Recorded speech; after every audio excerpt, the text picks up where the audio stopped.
Captain Jake Morrison stared at the readings on his screen for the third time. The numbers didn't make sense. His ship, Earth's Pride, had been on a routine patrol mission near the edge of human space when the sensors picked up something impossible.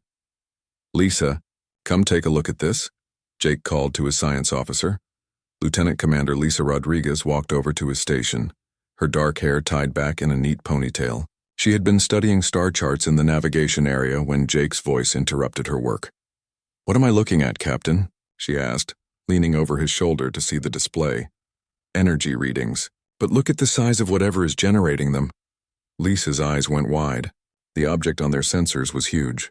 Bigger than any ship in the human fleet. Bigger than anything they had ever seen before. Could it be a space station? She wondered aloud. Out here, we're 3 days from the nearest human colony. There's nothing but empty space in this sector. Jake turned to his communications officer. "Tony, run a full scan. I want to know everything about that object." Ensign Tony Martinez nodded and began working at his console. His fingers moved quickly over the controls as he directed the ship's powerful sensors toward the mysterious object. Minutes passed in silence. The bridge crew watched their screens, waiting for answers. Finally, Tony looked up with a confused expression. "Captain, I'm reading massive structural damage. Whatever that thing is, it's falling apart. Life support systems are failing. And, sir, I'm detecting life signs. Lots of them." Jake felt his stomach tighten. A damaged ship with people on board meant only one thing. They needed help, and they needed it fast. "How many life signs?" he asked. Tony checked his readings again. "Over 50,000, sir. But the signals are weak. Very weak." Lisa grabbed Jake's arm. "Captain, we have to do something. If their life support is failing..." "I know." Jake turned to his pilot. "Rick, set course for that object. Full speed." Lieutenant Rick Davis engaged the engines and Earth's Pride shot forward through space. As they got closer, the object began to take shape on their main viewing screen. It was indeed a ship, but like nothing they had ever seen before. The vessel was long and twisted, almost organic in appearance. Parts of its hull were missing, exposing the interior to the vacuum of space. Bright lights flickered weakly along its surface and streams of gas vented from multiple breaches. "My God," Lisa whispered. "How is anyone still alive in there?" Jake studied the alien ship. It was clearly built by a species they had never encountered before. The design was completely foreign, yet there was something about it that seemed desperate. Like it had been patched and repatched countless times by people who refused to give up. "Tony, try to make contact. Use all frequencies." The communications officer worked at his station for several minutes. Static filled the bridge speakers. Then suddenly a voice came through. It was weak and distorted, speaking in a language none of them recognized. "I'm getting something, Captain. It sounds like they're trying to respond, but I can't understand what they're saying." Lisa moved to her own station and began running the alien words through the ship's translation programs. "Give me a few minutes. The computer is trying to find patterns in their language." While Lisa worked, Jake examined the alien ship more closely. He could see movement through some of the transparent sections. Figures moving slowly as if they were very sick or very tired. Some areas of the ship were completely dark, suggesting entire sections had lost power. "Captain," Rick called from the pilot's station. "I'm reading multiple hull breaches. That ship won't last much longer." "How long do you think they have?" Rick studied his instruments. "Based on the rate of atmosphere loss, maybe 6 hours. Maybe less." Lisa suddenly looked up from her console. "I think I have something." The computer has identified some basic concepts in their language. They're calling themselves Kathani. And Captain, they're asking for help. Jake nodded grimly. "Tony, open a channel." "Lisa, help me translate." The communication link crackled to life. Jake spoke slowly and clearly. "This is Captain Jake Morrison of the Earth vessel Earth's Pride. We have received your distress signal. We want to help you." There was a long pause. Then the alien voice came back, weaker than before. Lisa listened carefully and worked with the translation program. "They're saying, they're grateful, but they're warning us to stay away. They say they're cursed, that bad things happen to anyone who helps them." Jake frowned. "Cursed? What does that mean?" Lisa continued listening to the transmission. "They're saying they've been traveling for a long time, looking for a place to land, but everywhere they go, people send them away. They say they don't want to bring their bad luck to us." The captain looked around his bridge. His crew was watching him, waiting for orders. These were good people, and he trusted their judgment. But the decision was his to make. Tony, ask them about their condition. How many sick? How many injured? After a brief exchange, Lisa translated the response. Most of their people are sick. They have some kind of disease that their medicine can't cure. Their children are the worst affected. Many have already died. Jake felt a chill run down his spine. An entire species slowly dying in the cold of space, rejected by everyone they met. It was almost too terrible to believe. Sir, Rick interrupted. I'm detecting another hull breach. A big one. They're losing atmosphere fast now. Jake made his decision. Tony, tell them we're going to help. Tell them we don't believe in curses, only in doing what's right. Lisa translated his words. The response came back quickly, filled with emotion that needed no translation. They're crying, Captain. They can't believe someone is willing to help them. Rick, move us into position for emergency docking. Tony, contact Admiral Hayes immediately. Tell her we have a humanitarian crisis and need immediate support. As Earth's Pride moved closer to the alien vessel, Jake could see more details through the viewing ports. The Kathani looked similar to humans in some ways, but their skin had a pale blue tint and their eyes were larger. Many of them appeared thin and weak, pressing their faces against the transparent walls to look at the human ship. Children were among them. Small figures held in the arms of adults who looked exhausted and desperate. Jake had seen many things in his years in space, but the sight of those alien children, sick and dying while their parents watched helplessly, hit him harder than anything he had ever experienced. Captain, Tony reported. Admiral Hayes is responding. She wants to know the full situation. Jake picked up the communication device. Admiral, this is Morrison. We have encountered an alien species in distress. Their ship is failing, and they have over 50,000 people on board, many of them children. They need immediate medical assistance and evacuation. Admiral Patricia Hayes was known throughout the fleet as a tough but fair commander. Her voice came back clear and strong. What do we know about these aliens, Captain? They call themselves Kathani. They claim to have been exiled from multiple worlds. They're suffering from some kind of disease and malnutrition. Admiral, they're dying. There was a pause. Jake knew the Admiral was considering the political implications. Humanity had worked hard to build relationships with other galactic civilizations. Taking in unknown aliens could complicate those relationships. Captain Morrison, the Admiral finally said, you are authorized to provide immediate humanitarian aid. I'm dispatching medical ships and supply vessels to your location. We'll sort out the politics later. Jake smiled. He had served under Admiral Hayes for 5 years, and she had never let him down. Understood, Admiral. We'll begin emergency evacuation procedures. As the rescue operation began, Jake watched the Kathani faces through the viewing ports. Hope was replacing despair in their large eyes. For the first time in who knew how long, someone had said yes instead of no. He didn't know it yet. But his decision to help these desperate strangers would change the course of galactic history. Sometimes the smallest acts of kindness have the biggest consequences. Ambassador Lucas Grant stood in the waiting chamber outside the main council hall on Nexus Prime. His hands were sweaty, and his heart was beating fast. In all his years representing Earth to the galactic community, he had never been summoned to an emergency session like this. The message had come just 2 days after Captain Morrison rescued the Kathani. News traveled fast in space, and apparently every major civilization in the galaxy had heard about humanity's decision to help the aliens that everyone else had rejected. The chamber doors opened with a loud hiss. A tall insect-like creature with 4 arms gestured for Lucas to enter.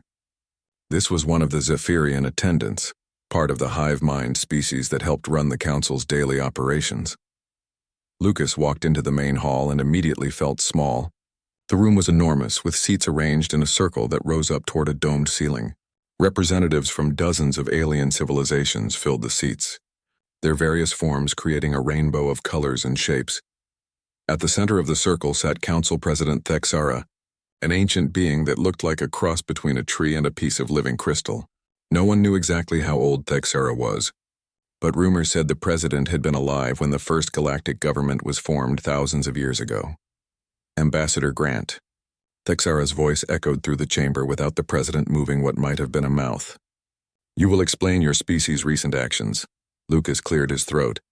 Honored President, if you're referring to the rescue of the Kathani refugees, I can assure the Council that humanity acted purely on humanitarian grounds. A loud buzzing filled the chamber. This came from the Zephyrian delegation, 12 insect-like beings whose minds were connected to each other. When they were upset, they made sounds that could hurt human ears. High Marshal Zonthak of the Velkari Consortium stood up. The Velkari looked similar to humans but were taller and had silver skin that seemed to shine under the chamber's lights. Zonthak was wearing the elaborate uniform of his species' military, covered in medals and decorations. Humanitarian grounds? Zonthak's voice was cold and angry. Ambassador, your species has violated every principle of galactic safety. The Kathani are dangerous. They bring disaster wherever they go. Lucas had expected this response. During his flight to Nexus Prime, he had studied every available record about the Kathani. What he had found was disturbing, but not in the way the Council claimed.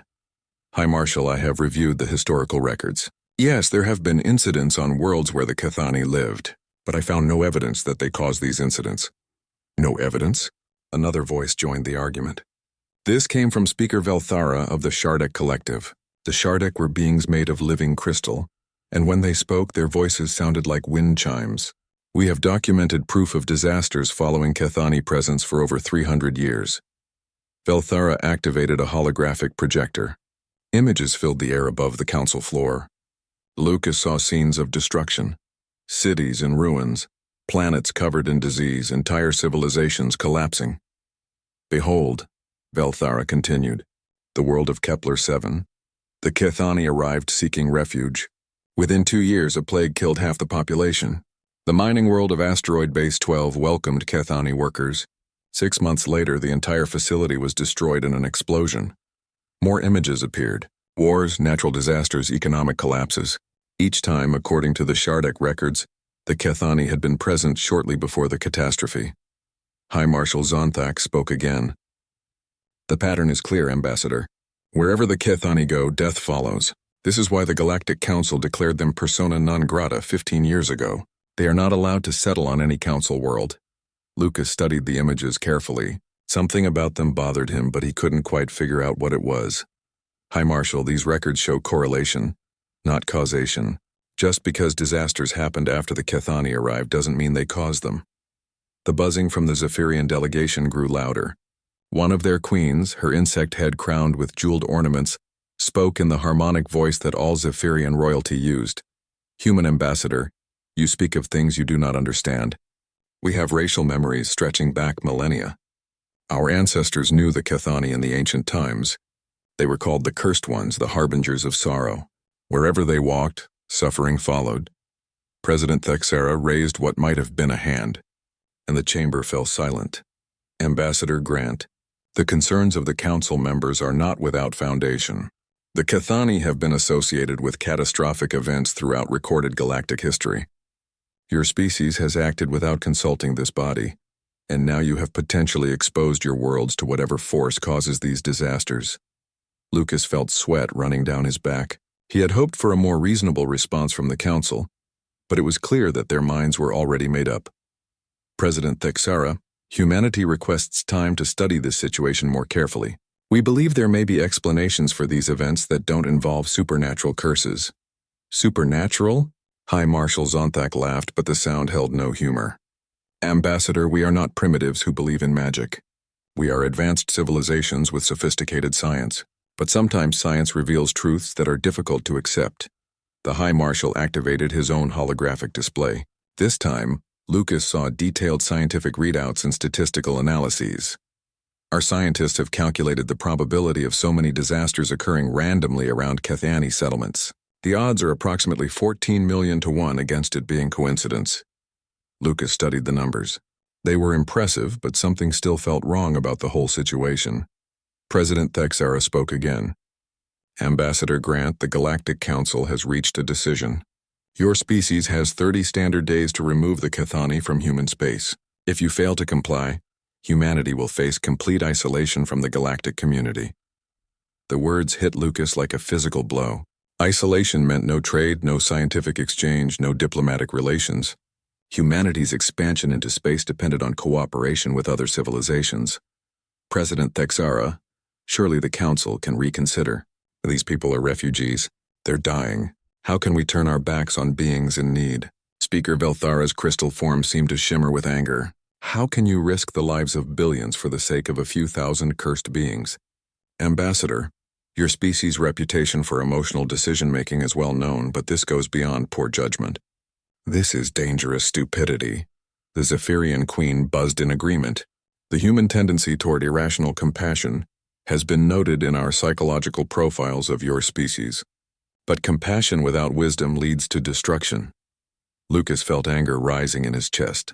These beings were talking about compassion like it was a character flaw. Council members, humanity has studied the Kathani for only a short time, but our preliminary findings suggest they are not dangerous. They are simply refugees who have suffered greatly. High Marshal Zonthak shook his head. Preliminary findings? Ambassador, we have centuries of data. Your species has had these beings in your space for days. You cannot possibly understand the threat they represent. President Thexara's ancient voice filled the chamber one final time. The decision is final, Ambassador Grant, 30 days. Remove the Kathani or face the consequences. This session is concluded. The chamber began to empty as alien delegates filed out through various exits. Lucas stood alone on the council floor watching them go. Their body language made it clear that they considered the matter settled. As he walked back toward his ship, Lucas activated his communication device. Priority message to Earth, he said. President Wheeler, we have a problem. During the long flight back to human space, Lucas reviewed everything he had seen and heard. The council's evidence was impressive, but their reaction seemed extreme. Why were they so afraid of a few thousand dying refugees? More importantly, why were they so determined to make humanity abandon people who desperately needed help? Something was wrong with this whole situation. Lucas couldn't prove it yet, but he was beginning to suspect that the real reason the Kathani had been exiled had nothing to do with curses or bad luck. The truth, he suspected, was much more complicated and much more dangerous to the powerful civilizations that ran the galaxy. President Martin Wheeler sat at the head of the long table in the Earth government's emergency meeting room. Around him sat the most important leaders of humanity's space colonies. The room was quiet except for the soft hum of air recycling systems. Ladies and gentlemen, President Wheeler began, we have a decision to make that will affect the future of our species. Ambassador Grant has delivered the Galactic Council's ultimatum. We have 26 days left to decide. Secretary of Defense Karen Russell spoke first. She was a thin woman with gray hair who had served in the military for 30 years before taking her current position. Mr. President, the choice is obvious. We cannot risk isolation from the galactic community for the sake of 50,000 aliens. Our colonies depend on trade with other species. Our technology comes from scientific exchanges. Without galactic cooperation, humanity's expansion into space will stop. Several heads around the table nodded in agreement. The logic was clear and simple. Dr. Nathan Cole raised his hand. As head of the Xenological Research Institute, he had been studying the Kathani since their rescue. He was a short man with thick glasses who spoke quietly, but always had important things to say. Mr. President, I disagree with Secretary Russell. My team has been working with the Kathani for the past week. What we've discovered suggests that the Galactic Council's fears are based on misunderstanding. Explain, President Wheeler said. Dr. Cole activated a holographic display above the table. Images of Kathani appeared, showing their blue-tinted skin and large eyes. First, the so-called wasting disease. It's not a disease at all. The Kathani have been slowly starving.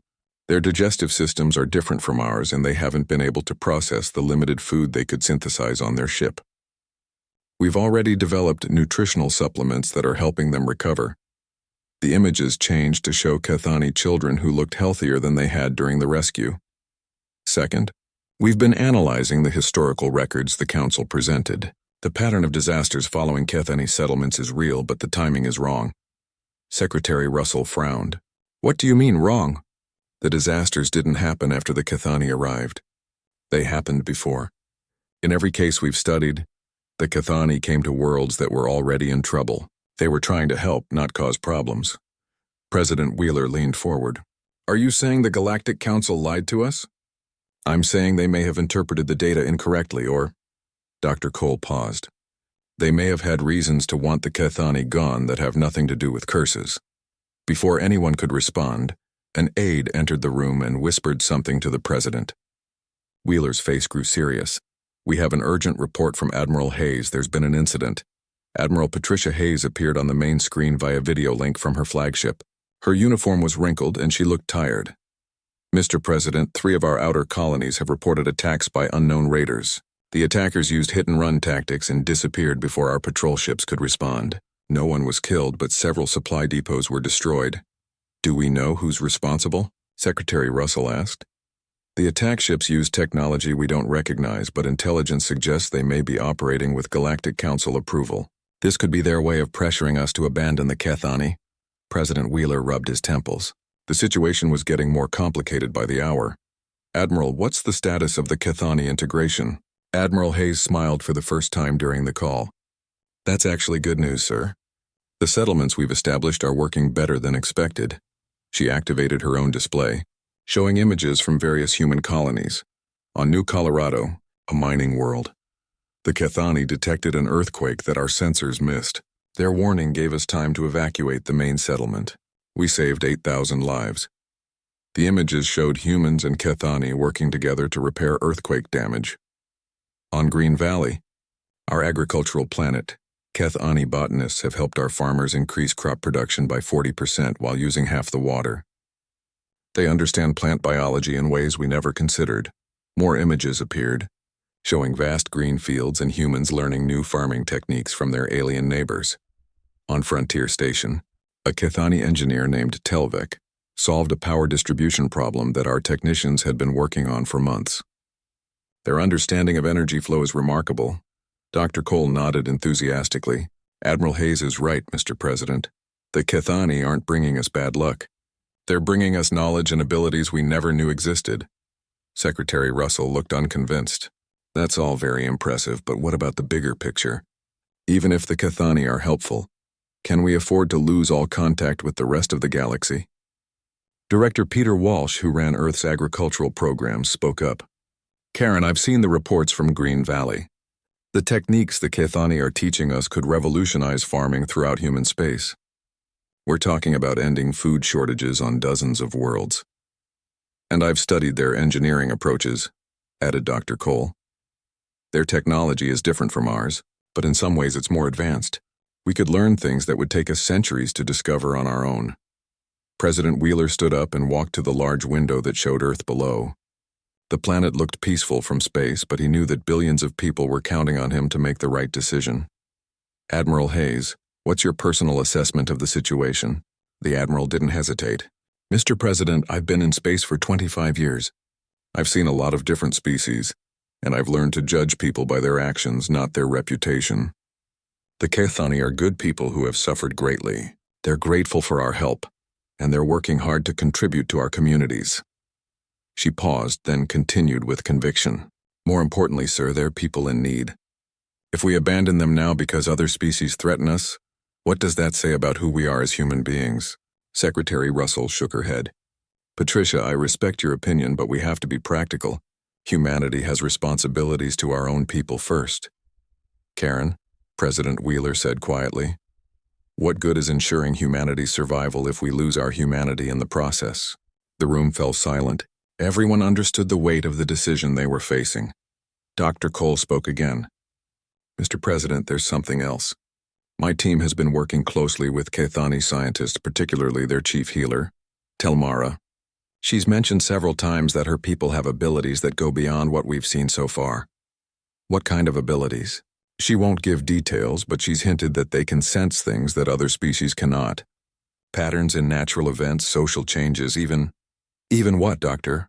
Even deception. She says her people can often tell when someone is lying or hiding the truth. Secretary Russell raised an eyebrow. Are you suggesting they have psychic powers? I'm suggesting they may have evolved senses that we don't understand yet. Think about it. If the Kathani could detect problems before they happened, that would explain why they kept arriving at worlds just before disasters struck. They weren't causing the problems. They were trying to help solve them. President Wheeler returned to his seat. And if that's true, then the Galactic Council's version of events is completely wrong. Or completely dishonest, Dr. Cole added quietly. Admiral Hayes leaned forward on the screen. Mr. President, I've been thinking about those raider attacks. The timing is suspicious. They started right after we took in the Kathani. Someone wants us to feel pressure. You think the council is trying to force our hand? I think someone doesn't want us to learn what the Kathani might tell us about galactic history. President Wheeler looked around the table at his advisors. These were smart, experienced people who had helped guide humanity through many challenges. But this decision was bigger than anything they had faced before. I want to hear from our colony governors, he said finally. The people who are actually living with the Kathani day by day. Their opinions matter most. Over the next hour, they received reports from 12 different human worlds. The message was consistent. Integration was working. Humans and Kathani were learning from each other, and both species were benefiting. Governor Lisa Chen from New Colorado was especially enthusiastic. Mr. President, the Kathani saved thousands of our people. They're not cursed. They're a blessing. When the calls ended, President Wheeler stood up again. I've made my decision. We will not abandon the Kathani. Whatever the consequences, humanity will stand by people who need our help. Secretary Russell shook her head. Martin, I hope you're right. Because if you're wrong, you may have just ended humanity's place in the galaxy. President Wheeler smiled grimly. Karen, if being part of the galaxy means abandoning people in need, then maybe it's time to find a new way to exist among the stars. Intelligence Officer Rachel Adams worked late into the night in her small office deep inside Earth's military intelligence building. Coffee cups and data tablets covered her desk as she studied classified documents that had taken weeks to obtain through secret channels. Rachel was good at finding hidden information. For 15 years, she had tracked down secrets that other people wanted to keep buried. But this investigation was different. The more she learned about the Kathani and their history with the Galactic Council, the more disturbed she became. Her computer beeped softly, indicating that another encrypted file had finished downloading from a contact inside the Velkari Consortium. Rachel opened the file and began reading. Her eyes grew wide as she understood what she was looking at. Internal Velkari government documents from 20 years ago. Communications between high-ranking officials discussing something they called the prediction problem. Rachel read the translated text carefully. The documents talked about Kathani refugees who had arrived on a Velkari colony world called Nexar 3. The Kathani had requested a meeting with colonial officials to discuss concerns about upcoming economic difficulties. The Velkari governor had dismissed their warnings as superstition. 6 months later, exactly as the Kathani had predicted, Nexar 3's economy collapsed due to corruption in the colonial administration. Thousands of Velkari citizens lost their jobs and savings. But that wasn't the most shocking part. The documents showed that Velkari officials had known about the corruption for years and had been covering it up. When the scandal finally broke, they blamed the economic collapse on the Kathani presence and exiled them from the planet. Rachel leaned back in her chair, her heart racing. This changed everything. She activated her secure communication system and sent a priority message to Dr. Nathan Cole. Doctor, I need to meet with you immediately. I have information about the Kathani that you need to see. 2 hours later, Dr. Cole sat in Rachel's office, reading through the classified documents. His face grew pale as he understood their implications. Rachel, are you sure these documents are genuine? I've verified them through 3 separate sources. Doctor, the Kathani weren't causing disasters. They were trying to prevent them. Dr. Cole removed his glasses and cleaned them nervously. This fits with what I've been learning from my conversations with Elder Vextar and Chief Healer Telmara. What have they told you? They've been reluctant to discuss their abilities in detail, but Telmara finally opened up to me yesterday. She says her people have what she calls flow sense. They can perceive patterns in natural and social systems that other species cannot detect. Rachel nodded. Like predicting earthquakes, economic collapses, political upheavals. Exactly. But here's the important part. They don't just predict these events. They try to warn people so the problems can be prevented or minimized. Dr. Cole activated his tablet and showed Rachel a video recording of his conversation with Telmara. The Kathani healer appeared on the screen, her large eyes sad as she spoke in her soft musical voice. We have always tried to help, Telmara was saying in the recording. When we sense that suffering is coming, we attempt to warn those who might be affected. But most species do not welcome such warnings. Dr. Cole paused the video. Rachel, She told me that every time the Kathani tried to warn a civilization about impending problems, they were accused of causing those problems instead, because the people in power didn't want their corruption exposed. Exactly. It's easier to blame the messengers than to fix the underlying issues. Rachel showed Dr. Cole more documents. I've found similar patterns with the Shardek and the Zephyrians. In every case, the Kathani arrived as refugees, detected serious problems, tried to warn the local authorities, and were exiled when those problems became public. Dr. Cole stood up and began pacing around the small office. So the Galactic Council hasn't been protecting the galaxy from accursed species. They've been protecting corrupt governments from a species that could expose their lies. It's worse than that, Rachel said grimly. I think the council members are actively hiding disasters from their own people. The Velkari documents mention something called a systemic economic failure that they expect to happen within the next few years. But instead of preparing for it or warning their citizens, they're covering it up. Dr. Cole stopped pacing. Rachel, we need to talk to Elder Vextar immediately. If the Kathani can sense these upcoming disasters, they might be able to help us understand what's really happening in the galaxy. The next morning, Dr. Cole and Rachel traveled to the Kathani settlement on Luna Base. The refugee camp had been transformed in just a few weeks. Instead of the dying, desperate people they had rescued, they now saw families working together to build new homes and gardens.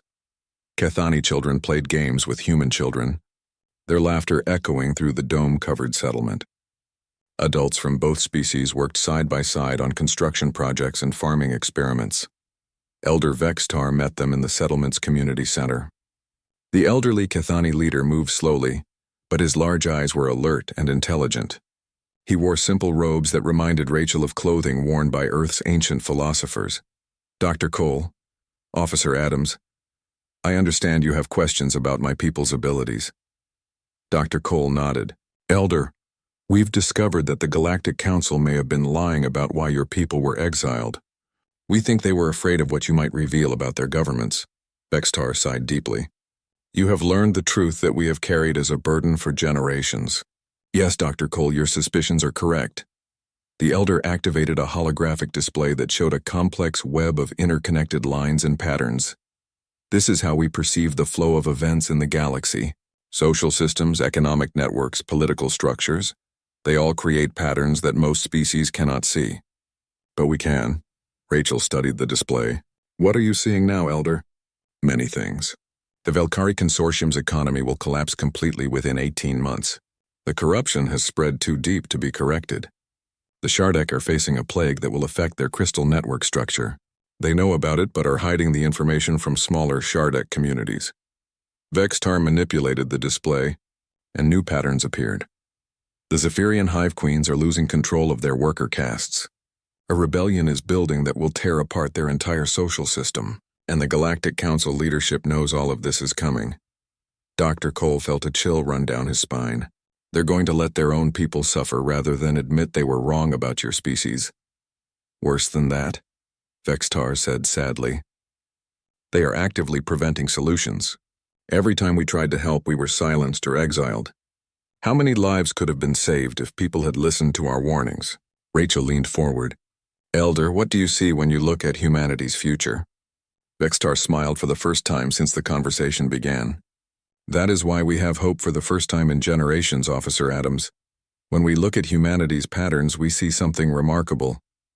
What do you see? We see a species that chooses compassion over convenience, a people who will stand up to powerful bullies to protect the weak.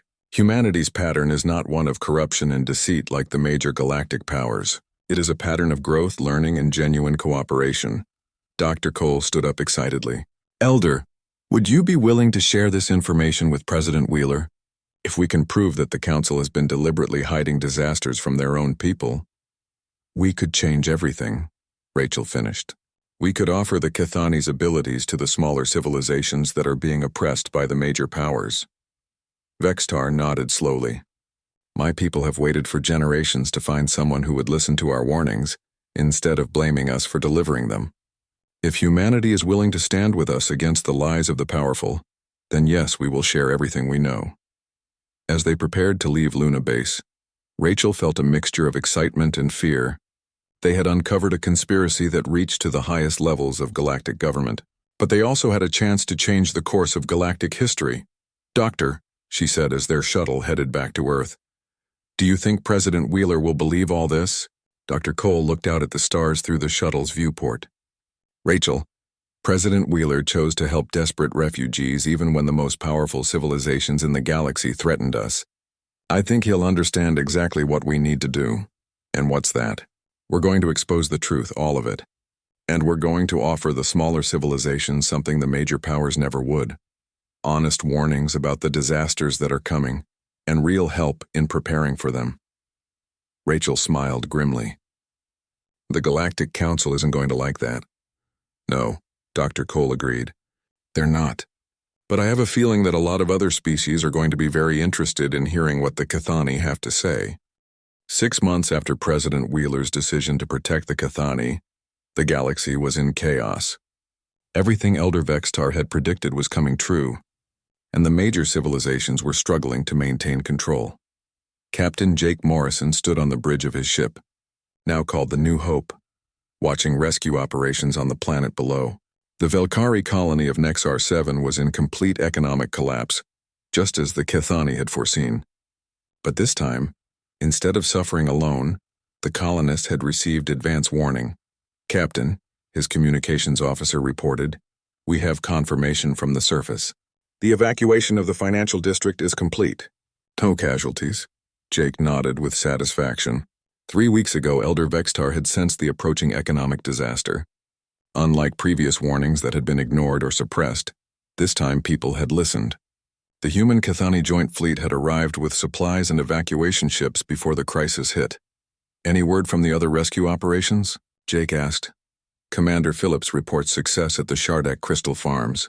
Dr. Barnes and Telmara managed to distribute the plague treatment to 12,000 Shardak before the infection spread, and Admiral Hayes confirms that the Zephyrian worker uprising was resolved peacefully after Queen Melthera agreed to the reforms the workers requested."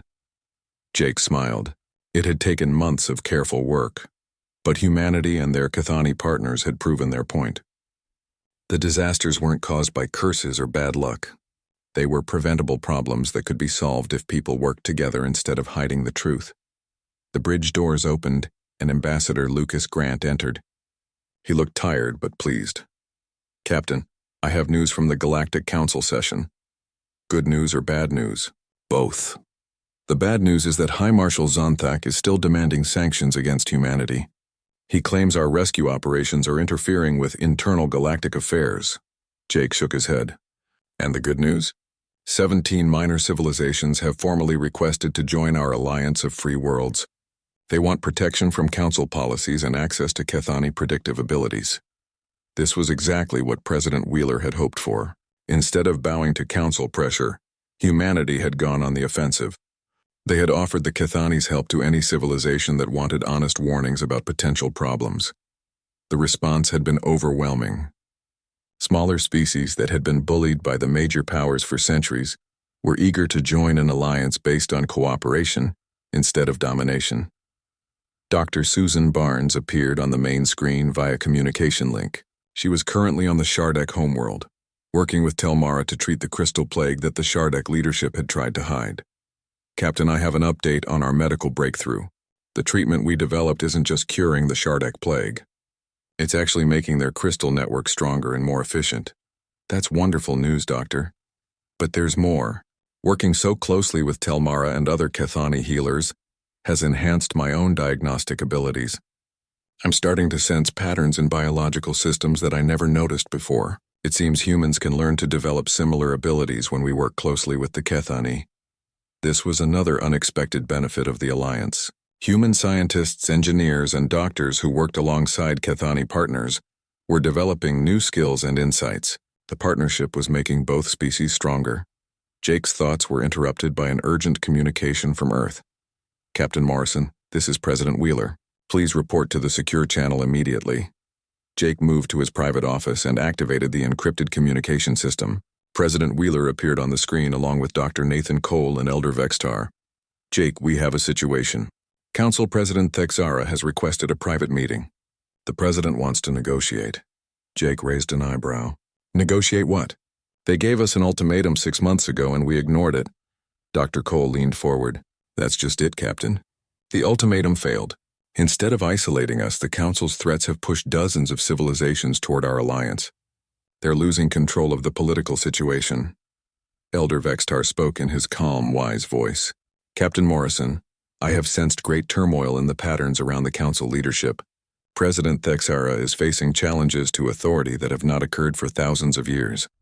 President Wheeler nodded. The meeting is set for tomorrow on neutral ground, the trade station at Crossroads 7. I want you there as military representative. Jake, your rescue operations have become a symbol of what our alliance stands for.